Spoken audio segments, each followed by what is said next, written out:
die kosbaarste gebeurtenis in die geskiedenis van die ganse mensdom. Terwyl dit die mees gruisamste gebeurtenis is, want Jesus se dood was gruisam, is dit terselfdertyd die wonderlikste gebeurtenis. Dis so vir my die kontras, dis verskriklik en dis wonderlik in dieselfde asem.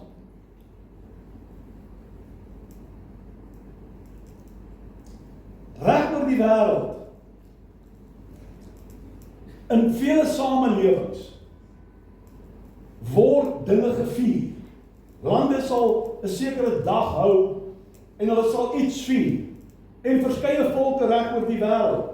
Soldate sal vereer word en leiers, weermagleiers sal vereer word wanneer hulle byvoorbeeld 'n land verower het of wanneer hulle burgers bevry het van onderdrukking. Dan word daardie dag of die wen van die oorlog word 'n herdenkingsdag. En dan sal mensegroepe reg oor die wêreld en deur die geskiedenis op verskillende dae vier mense verskillende dinge, verskillende oorwinnings, verskillende bevrydings. Vandag vier ek en jy Jesus Christus. Nee, ek het nog gedink daar gaan 'n amen wees. Vandag vier ek en jy Jesus Christus. Dis wie ons vier. Wonderlik. Ons vier die volheid van sy ewige raadsplan, wat partykeer my verstand te bowe gaan. Hoe het God my so lief gehad? Dat hy in my plek sou sterf, dat hy my kruis sou dra, dat hy my skuld sou vat. Dink baie daaroor en my verstand is te klein. En terwyl ek voorberei, dink ek aan die volgende. Hoeveel kerke is daar in Pretoria? Klomp. Hoeveel is daar in die land? Baie. Hoeveel is daar wêreldwyd? Baie. So wêreldwyd word hierdie Paasnaweek, hierdie Paasdienste word gevier. En wêreldwyd is daar predikers wat agter 'n kansel staan en 'n boodskap bring. En dit kom by my op. Almal se tema, almal het dieselfde tema op hierdie dag. Dit gaan oor Jesus. So al die verskillende predikers reg oor die wêreld het dieselfde tema en tog gaan elkeen se boodskap anders wees. Het jy al so daaraan gedink? Want terwyl ek voorberei het, dink ek, Here, hoeveel boodskappe gaan uitgaan oor hierdie naweek reg oor die wêreld? Dis dieselfde tema, maar elkeen se boodskap gaan iets anders wees. En toe ek daaraan dink, toe besef ek dat die grootheid en die volheid en die wondere van Jesus, dit wat hy vir jou en my gedoen het, is so groot. Dis so wonderlik. Dis so onuitputbaar dat daar genoeg is vir elke pastoor en predikant. Wêreldwyd, daar is genoeg om oor te preek vandag. Dis hoe groot dit is. Ek sê, Here, maar wat is ons boodskap? Wat praat ons in Houtkruis? Wat sê ons vir mekaar? En ek het iets ontvang, is jy gereed? Goed, Betty sê, sy is reg. Hierdie kant is julle reg. Jy moet nou saam praat, jy moet nou saam leef, dis feesvier. Dis aanbidding. Jy kan die Here loof, man, maak net soos wat jy wil. Ons is in sy teenwoordigheid. En ek het soveel om te sê, maar ons het soveel tyd. Ek wil met jou praat, en ek wil uit 'n ander hoek vandag inkom. En ek glo die manier hoe die Heilige Gees dit vir my oopgebreek het, die manier hoe ek vir jou gaan aanbied, gaan iets vars wees, wat jy vir 'n ruk gaan onthou, wat jy kan saamvat. Ek wil met jou praat oor 6 groeperinge van 3. 6 groeperinge van 3. En dan wil ek nou aan die dink het, kom ek gee vir jou waaroor ek wil praat. Die eerste groepering waaroor ek met jou wil gesels, handel oor 3 dinge wat Jesus vir ons gedra het. Ek wil daaroor gesels, wag so 'n bietjie. Gaan nou by my toe. Ek wil praat oor 3 dinge wat Jesus vir jou en my gedra het. Die tweede groepering gaan handel oor 3 groepe mense. Wie was verantwoordelik? Wie is mede aanspreeklik vir Jesus se dood? Daar's 3 groepe mense. Derdens wil ek met jou praat oor 3 ondenkbare feite aangaande Jesus se kruisiging. Vierdens wil ons praat oor 3 groepe ooggetuies wat hierdie gebeure gesien het. Dan wil ek met jou praat oor 3 dinge wat ook op daardie dag gekruisig is. 3 dinge wat saam met Jesus gekruisig is. En dan wil ons afsluit met 3 verstommende waarhede aangaande Jesus se kruisiging. 3 verstommende waarhede aangaande Jesus se kruisdood. Nou is ons by nommer 1. 3 dinge wat Jesus vir ons gedra het. Ek gaan vir jou skrifte lees, is op die bord, jy kan 'n nota maak in jou Bybel. Jesaja 53 vers 4.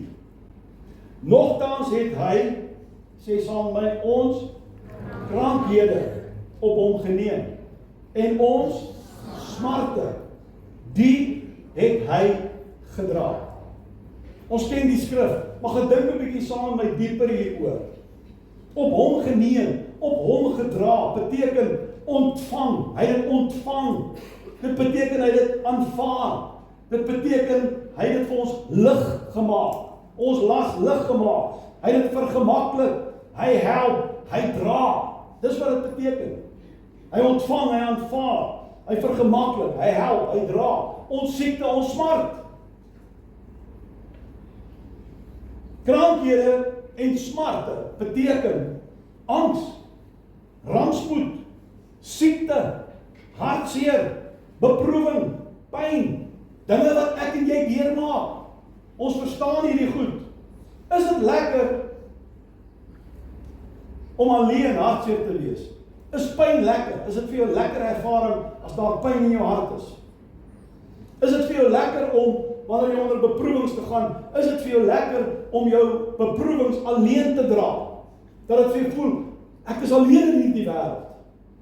Is dit lekker om dit alleen te dra? Nee. Baie kere word ek en jy so oorweldig deur siekte, deur pyn, deur smart. Die dinge gebeur. Dis baie keer so groot, ouens, ons kan dit nie op ons eie hanteer nie. Wie weet waarvan ek praat? Jy kan dit nie op jou eie hanteer nie.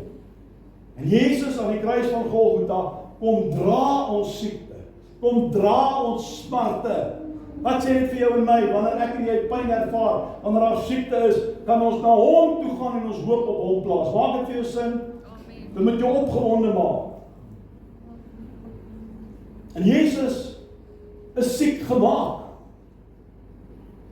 'n man van krankheid en bekend met smarte.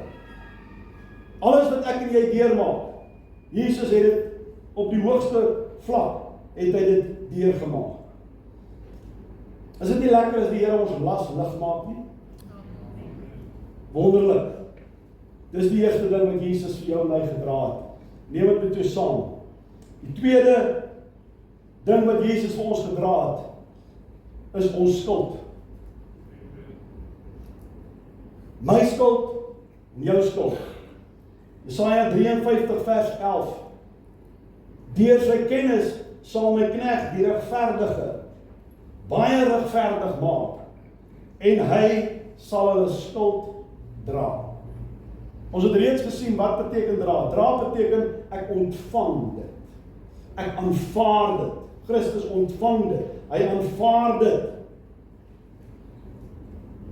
By God almagtig is dit 'n uitgemaakte saak dat ek en jy skuldig was aan ons sonde. Stem jy saam? Ons verstaan dit. Elke mens het gesondig, dit ontbreek om aan die heerlikheid van God. By God is dit 'n uitgemaakte saak. Skuldig. Nie een van ons kan hier vandag sê, nee Pieter, wag so 'n bietjie. Jy is miskien skuldig, maar ek lewe 'n regte lewe. Ek doen alles according to the book. Nie een van ons kan roem en sê ons is sonder sonde nie. Dis 'n uitgemaakte saak, skuldig. Hoe wonderlik dan om te besef dat Jesus ons straf, want skuldigheid bring straf. As jy skuldig bevind word, is daar straf. En Jesus sê, skuldig, maar ek dra die straf. Ouers, as jy daaroor dink, my doodsondes het hy aanvaar, het hy op homself geneem. Derde ding wat hy gedra het, is ons ongeregtighede. Jou en my ongeregtighede, Jesaja 53 vers 5. Maar hy is terwille van ons oortredinge, ons ongeregtighede, terwille daarvan is hy deurboor. Terwille van ons ongeregtighede is hy verbrysel. Die straf wat vir ons die vrede aanbring was op hom. Deur sy wonde het daar vir ons genesing gekom. Ons oortreding, ons sonde. Weet jy wat, dit gaan oor ons rebellie. Ons opstand. Want voordat jy by die Here uitkom, is jou vleesmens in vyandskap met God. Jy's in rebellie met God. So ons rebellie, ons opstand.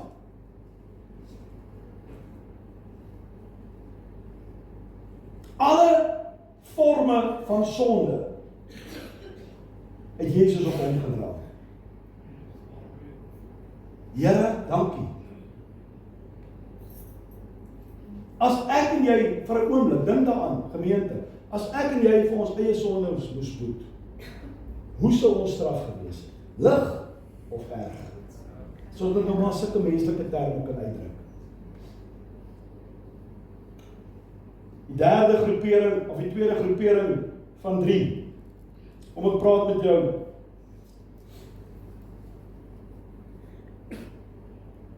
Wie was verantwoordelik vir Jesus se dood? Julle gaan my kan antwoord.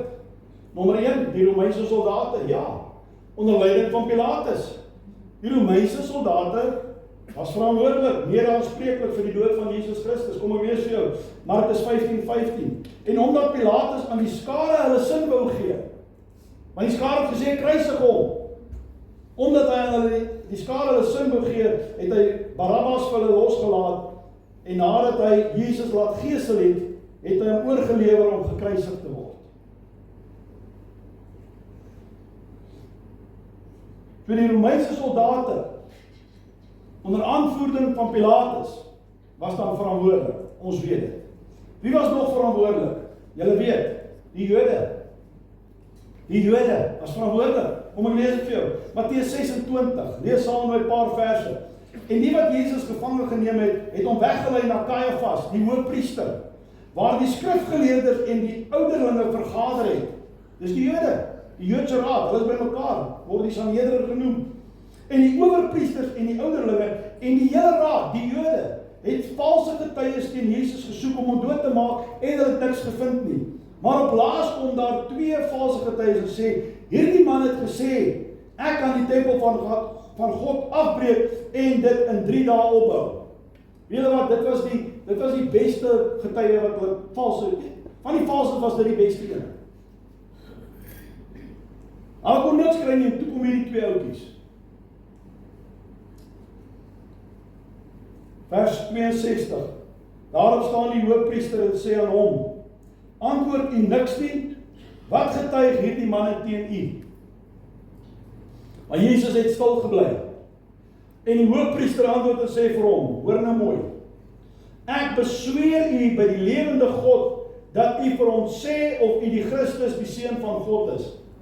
Hier kom die hoofpriester en hy plaas Jesus onder eed. Ek besweer u by die lewende God. En nou in ons term om het so uit te druk, nou is Jesus onder eed, nou moet hy die waarheid praat. Hy sou in elk geval die waarheid gepraat het, maar nou is hy onder eed. Verstaan jy, as jy onder eed is, moet jy die waarheid praat. En Jesus sê vir hom, ek is.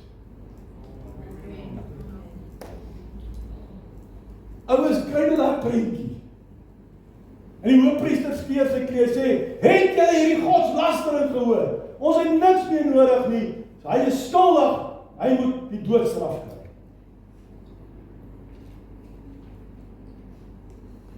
Die Jode is verantwoordelik. Lukas 23:20. Daarop spreek Pilatus hulle weer toe, omdat hy Jesus wou loslaat. Maar hulle het aangehou roep en sê, kruisig hom. Die Jode, saam met die soldate, verantwoordelik, aanspreeklik, mede aanspreeklik vir die dood van Jesus Christus. Maar ek het gesê, daar is 3. Wie nog? Kan jy my antwoord? Ek en jy. Ek en jy is mede aanspreeklik vir die dood van Jesus. Romeine 4 vers 25. Wat oorgelewer is terwille van ons misdade. Jy kan jou naam daar inskryf. wat oorgelewer is ter wille van jou, Pieter Norkeer, jou misdaad.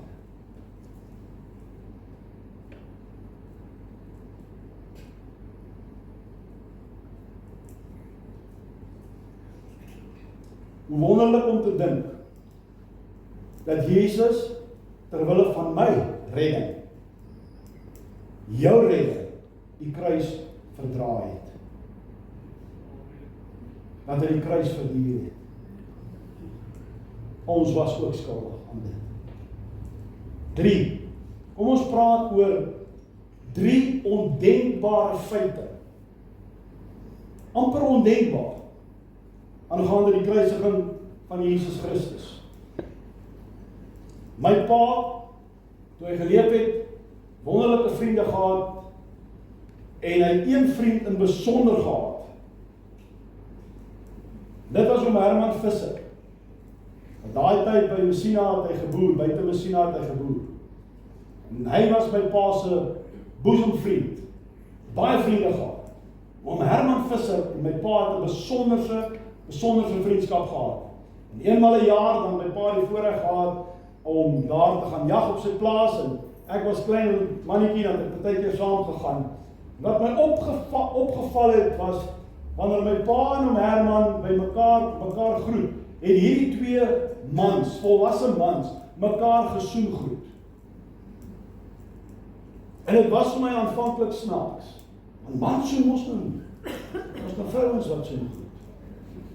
Tot ek later die ding verstaan het, dat daardie soen tussen 2 volwasse mans praat van 'n egte vriendskap op 'n ander vlak. Julle verstaan dit, nee. Soen is so intiem. Dit spreek so van vriendskap. Dit is so amper een van die grootste bewyse van liefde. Lukas 22 vers 47. En terwyl hy, dis Jesus nog spreek, kom daar 'n skare, en hy wat Judas genoem word,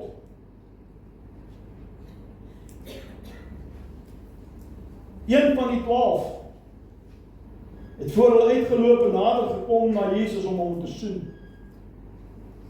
En Jesus sê vir hom, Judas, verraai jy die seun van die mens met 'n kus?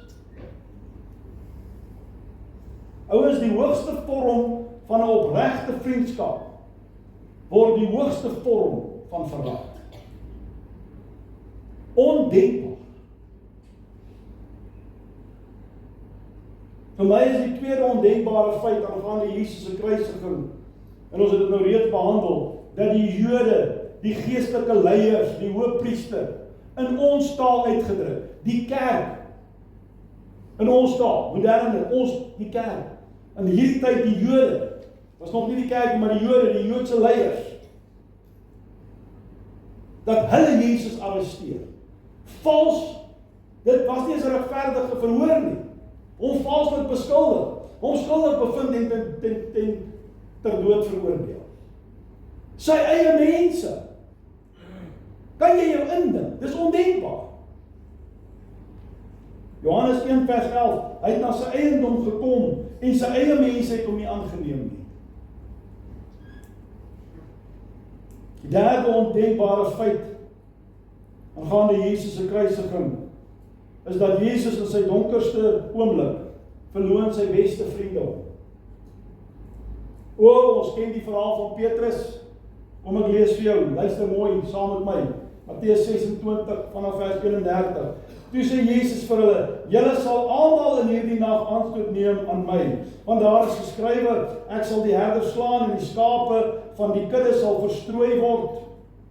Jesus praat met hulle almal. Maar nadat ek opgestaan het, sal ek voor julle uit na Galilea gaan. Daarop antwoord Petrus en sê vir hom, al sal almal ook aanstoot aan u neem, ek sal nooit aanstoot neem nie. Jesus sê vir hom, voorwaar, ek sê vir jou, in hierdie nag, voordat die haan gekraai het, sal jy my 3 maal verloon. Ons ken Petrus se verhaal. Petrus sê vir hom, al moet ek ook saam met u sterwe, ek sal u nooit verloon nie. Dis nie waar die verhaal eindig nie. Kom ek lees klaar. So het ook al die disippels gesê. Nie net Petrus nie. Almal het gesê, Here, ja.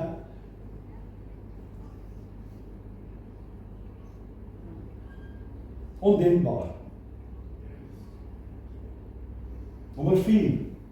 Ons praat oor die 3 groepe ooggetuies. 3 groepe ooggetuies. Nommer 1, daar was die spotters. Matteus 15 vanaf vers 29. En die verbygangers het hom gesmaak, terwyl hulle hoof skud en sê, ha, die wat die tempel afbreek en in 3 dae opbou, verlos u self en kom van die kruis af. En so het ook die owerpriesters saam met die skrifgeleerders gespot en vir mekaar gesê, ander het hy verlos, homself kan hy nie verlos nie. Hy het gespot. Laat die Christus, die koning van Israel, nou van die kruis afkom, sodat ons kan sien en glo. Jy sien dat dit verkeerd kom. Wêreld sê sien is glo, God sê nee, glo dan sien jy. Ook die wat saam met hom gekruisig was, het hom beledig. So hierdie ooggetuies, daar's die spotters. Dis die een groep. Dan is daar 'n tweede groep ooggetuies, die wat Jesus van ver af gevolg het, die wat van ver af die toneel aanskou het. Kom ek lees dit vir jou, Matteus 27, hier vanaf vers 54. En toe die hoofman oor 100 en die wat saam met hom Jesus bewaak het, die aardbewing sien en die dinge wat daar gebeur het, het hulle baie bevrees geword en gesê, waarlik, hy was die seun van God. Vers 55. En daar was baie vroue wat dit van ver af aanskou het, wat vir Jesus van Galilea af gevolg het en gedien het. Ek wil net hierdie gedeelte, hulle van ver af aanskou. Dis 'n tweede groep ooggetuies. Soveel mense vandag volg Jesus, maar van ver af. Hulle is Jesus nie vyhandig gesind nie. Inteendeel, hulle ken hom. Maar hulle is nie bereid om hulle hele lewe vir hom te gee nie. Hulle is nie bereid om 'n ware disipel te wees nie. Ons volg hom maar so van ver af. Gaan daarom so af en toe kerk toe? Ja. Net onthou, gaan so af en toe, is daarom daar, van ver af. Stel nie belang om 'n ware, intieme, naby verhouding met Jesus te hê nie. Dit is genoeg. Ek ken hom, ek weet van hom, is hom nie verander nie, maar ek sal hom volg van ver af. Op my manier, op my terme. Die laaste groep ooggetuies is die wat naby Jesus is. Johannes 19, vanaf vers 25. En by die kruis van Jesus het gestaan sy moeder, en by die kruis, naby van Jesus, het gestaan sy moeder, en sy moeder se suster Maria, die vrou van Klopas, die Maria Magdalena. En toe Jesus sy moeder sien, en die disipel wat hom lief gehad het, by haar staan, hulle was naby, sê hy vir sy moeder, vrou, daar is die seun. Daarom sê hy vir die disipel, daar is die moeder, en van daardie uur af het die disipel haar in sy huis geneem. Daar is die wat van ver af aanskou het, daar is die wat by die kruis was. Wil jy nie vandag naby Jesus wees nie? Jy wil nie, ek wil ook.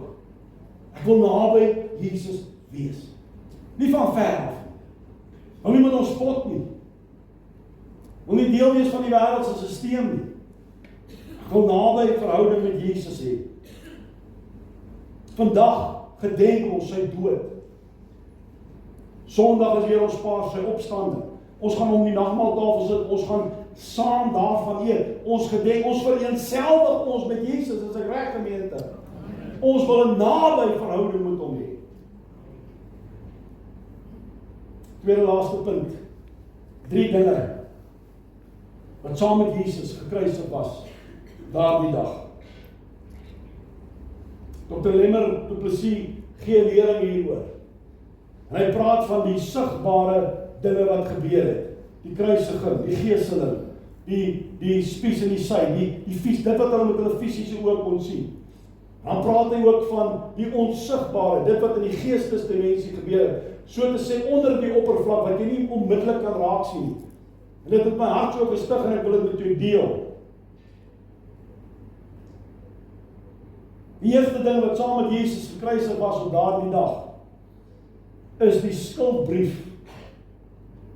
Jou en my, ons skuldbrief, wat ons skuldig verklaar, is gekruisig saam met Jesus.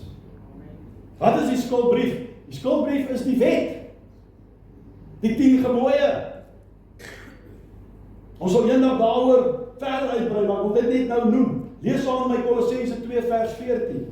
En die skuldbrief teen ons, wat met sy insettinge ons vyhandig was, uitgedelg en weggeruim het, deur dit aan die kruis vas te naal. Ons skuldbrief is ook aan die kruis vasgenaal. Efesiërs 2:14, want hy is ons vrede, hy wat ons albei eengemaak en die middelmuur van skeiding afgebreek het, deurdat hy in sy vlees die vyandskap tot niet gemaak het, naamlik die wet van gebooie wat in insettinge bestaan. Die wet, die 10 gebooie is gegee om vir die mens te wys, dis waar jy oortree, dis hoekom jy sondig is. Is vasgeslaan aan die kruis van Golgotha. 2 Korintiërs 3 vers 7. En as die bediening van die dood met letters op klippe gegraveer is, praat van Jesus het geskryf, God het geskryf met sy vinger op die 10 gebooie op die klippe, nee. As dit in heerlikheid was, want hy het toe Moses van die berg afkom en sy gesig, soos daar die kliptafel so in heerlikheid was, hoeveel te meer sal die bediening van die Gees dan nie heerliker wees nie? Groter heerlikheid.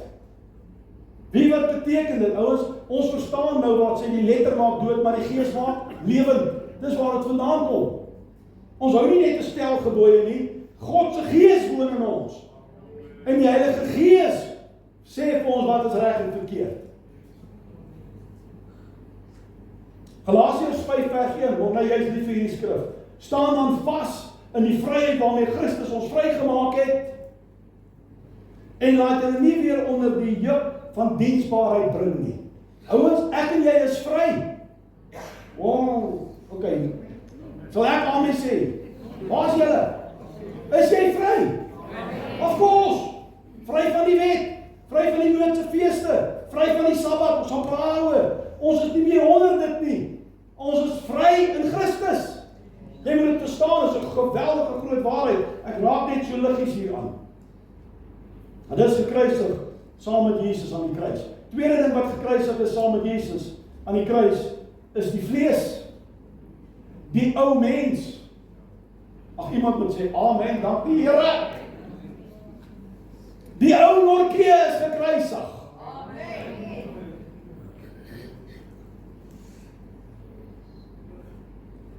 Die vlees.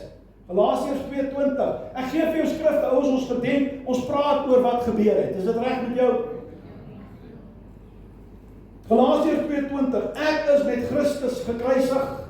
Daar staan dit. Ek leef nie meer nie, maar Christus leef in my. En wat ek nou leef in die vlees, of in die vlees lewe, leef ek deur die geloof in die Seun van God, wat my lief gehad het en homself vir my oorgegee het. Die vlees, die sondigheid is gekruisig aan die kruis. Romeine 6 vers 6. Aangesien ons dit weet dat ons ouwe mens saam gekruisig is jou ou natuur, jou ou mens saam gekruisig? Of doen jy nog al die goed wat jy gedoen het toe jy stout was? Nee, gekruisig.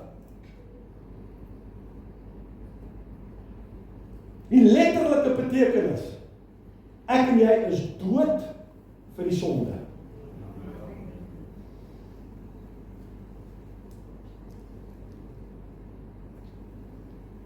Ek het een keer hierdie verduideliking gehoor, en dit het by my vastgesteek. Ek het my skoonpa daaroor gepreek. En hy het die volgende gesê, hy het so verduidelik. Kom ons sê nou, hier is 'n persoon, nou nie een van julle nie, hier is 'n persoon. Okay? Goddeloos, ongered.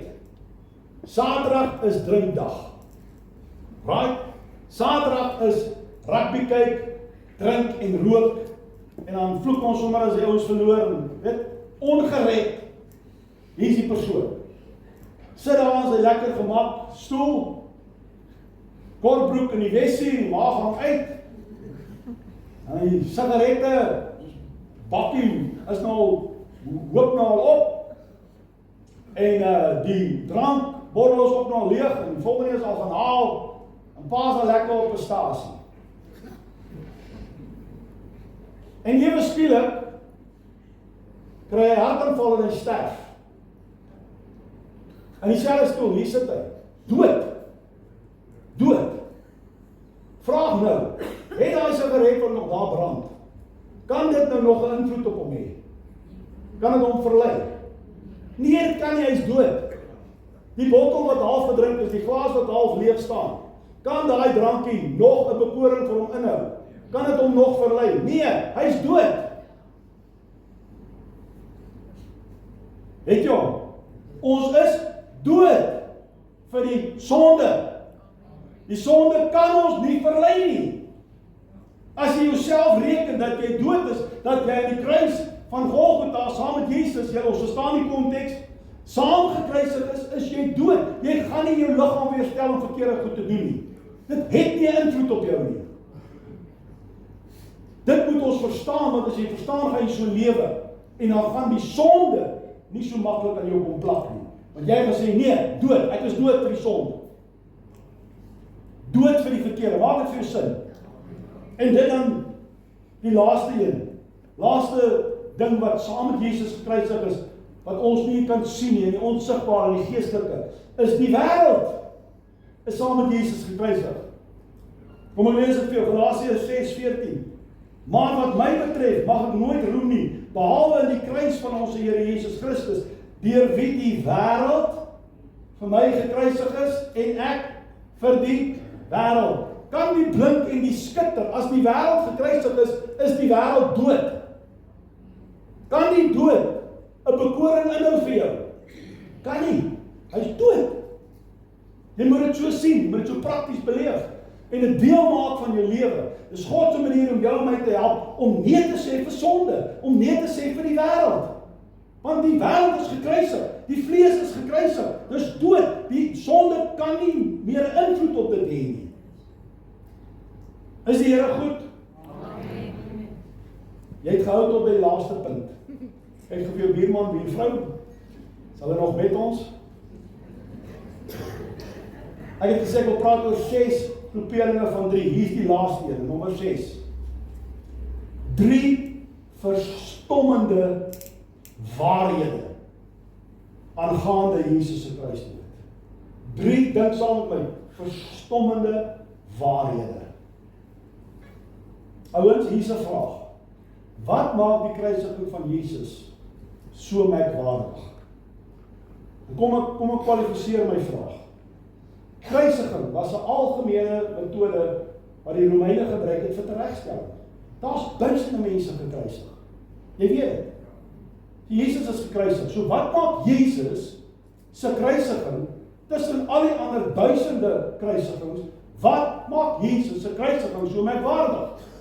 Hoekom staan dit uit?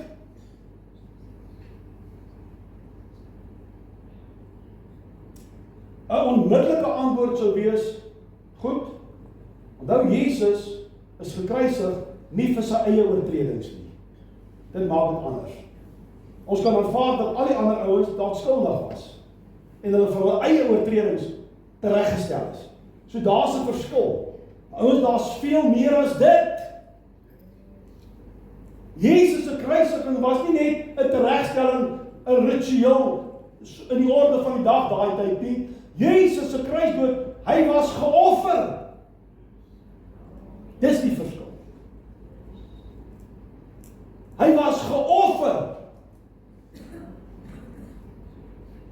Sien jy die verskil?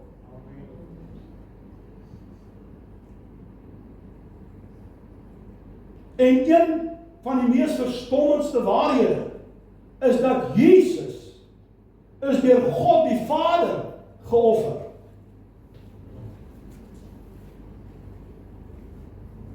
Jesaja 53 vers 10. Maar dit het die Here behaag. Dis God, Vader. Dit het hom behaag om hom, Jesus, te verbrysel. is verstommend. Dit gaan my verstand te bowe. Ek gee net vir jou 'n paar punte hier. Gaan doen die studie. Daar's soveel om te sê oor elke punt, ek kan nie. Maar dink net daaroor. God die Vader offer Jesus.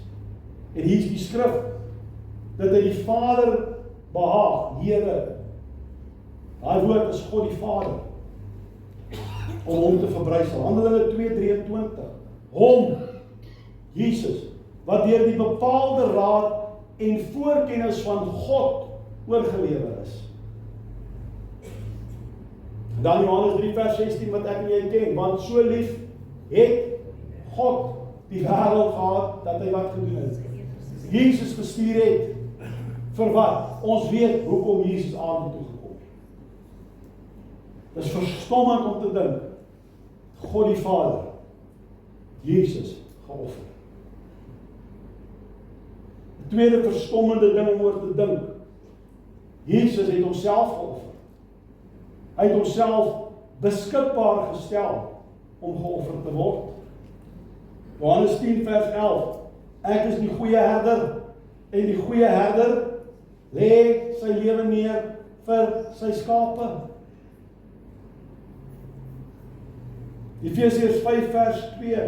En wandel in liefde, soos Christus ons ook lief gehad het, en hom vir ons oorgegee het, as 'n gawe en offer aan God tot 'n lieflike geur. Wanneer hulle die reukoffer gebring het, het daar 'n geur opgetrek. 'n lieflike geur. Jesus is geoffer. Daar 'n geur van sy offer opgetrek tot in die troonkamer van God. God die Vader, Jesus se offer geruik het. 'n lieflike geur.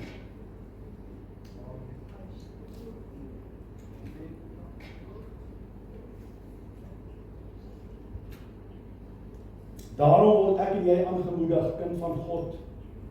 Ek en jy word aangemoedig. Romeine 12 vers 1. Ek vermaan julle dan, broeders, by die ontferming van God, dat julle liggame stel as 'n lewende, heilige en aan God welgevallige offer. Dit is julle redelike godsdienst. Jesus neem die voortou. Hy word geoffer voor God 'n lieflike geur. En ek en jy wat deur hom aangeraak is, kan ons self daagliks 'n lewende offer. Ons hoef nie te sterf nie. Verstaan jy die konteks? Ons is 'n lewende offer. Ons lewe voor God en die reuk wat opgaan en God ruik jou en my offer. 'n Ander plek in die Bybel, die opheffing van ons hande soos die aandoffer. Wanneer jy hier in die diens of in jou binnekamer of waar jy ook al jou hande voor God ophef, dis soos die aandoffer. Dis 'n rook wat optrek. Dis 'n geur wat optrek. God neem kennis van jou aanbidding en dis 'n lieflike geur. Moenie moedswillig wees as die sangleier jou aanmoedig en sê, kom ons hef ons hande op, want ek wil nie doen nie. Nee, hef jou hande op voor God. Laat die rook opstyg voor sy aangesig. Jesus het sy alles gegee vir jou en my. Laaste verstommende feit. Waarheid, verstommende waarheid, is die rol van die Heilige Gees in Jesus se kruisdood. Jesus is die Lam van God. Jesus is ons hoëpriester, ons verstaan daai rol. En daar's nog 'n rol. Jesus is die Lam van God. Verstaan julle dit? Johannes 1 vers 29, die volgende dag sien Johannes Jesus na hom toe kom en hy sê, daar is die Lam van God, wat die sonde van die wêreld wegneem. In daai konteks, in daai rolverdeling, weet jy dat 'n lammetjie homself nie kan offer nie? Dis mos nou logies, nee? 'n lammetjie kan nie self homself offer nie. Jesus as lam in hierdie rolverdeling kon homself nie offer nie. Wie het Jesus dan aan die altaar gelei? Wie het daai daad gedoen? Die Heilige Gees. Hebreërs 9:14. Hoeveel te meer sal die bloed van Christus, wat homself deur die ewige Gees, die Heilige Gees, aan God sonder smet geoffer het, julle gewete reinig van dooie werke om die lewende God te dien. Weet jy wat is vir my verstommend, die laaste punt, as jy daaraan dink, is dat God drie-enig, Vader, Seun en Heilige Gees, was betrokke by die kruisdood van Jesus Christus. God het hom geoffer. Jesus het sy lewe neergelê. Die Heilige Gees het as te ware hom begelei na die altaar. En God, Vader, Seun en Gees, God drie-enig, betrokke om jou en my te red. Dis 'n flou amen. Come on. God almagtig. Kan ek sê, dit kos die hele hemel. Jou en my te kom red. Why? Ja, maar hoekom?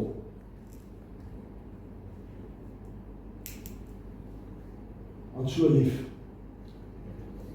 So lief. So lief. Ouens, ons verstaan nie liefde nie. Ek probeer dit najaag in my gedagtes, ek probeer, maar dit is net te groot. Al wat ons kan sê, dankie